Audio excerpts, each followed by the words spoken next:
un alpiniste au sommet de la charité. Considéré comme un modèle de sainteté pour la jeunesse, il est allé à contre-courant de tout ce qu'on voulait lui imposer pour suivre la voie de la solidarité. Découvrons Pier Giorgio Frassati.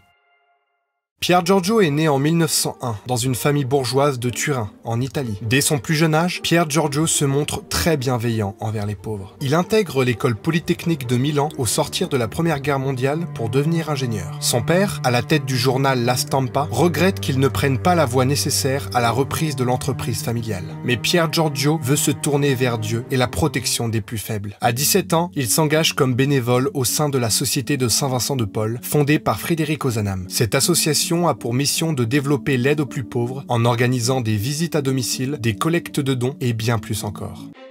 Il se passionne pour la montagne, organisant régulièrement des excursions avec ses amis en altitude. Fils d'ambassadeur, il témoigne d'un fort engagement politique. À 20 ans, il s'inscrit au Parti populaire italien, qui se réclame des idées de la démocratie chrétienne. Toutefois, l'arrivée de Benito Mussolini au pouvoir en 1922 bouleverse Pier Giorgio et sa famille. L'opposition des Frassati au fascisme leur vaut des représailles de la part de la milice gouvernementale. À partir de 1925, il abandonne progressivement toutes ses activités autres que ses études et son bénévolat à la Société de Saint-Vincent de Paul, et décide de se consacrer entièrement à la charité. Il décrit ses visites aux pauvres comme ses nouvelles conquêtes, et affirme à l'un de ses amis, autour des malades, autour des malheureux, je vois une lumière que nous n'avons pas.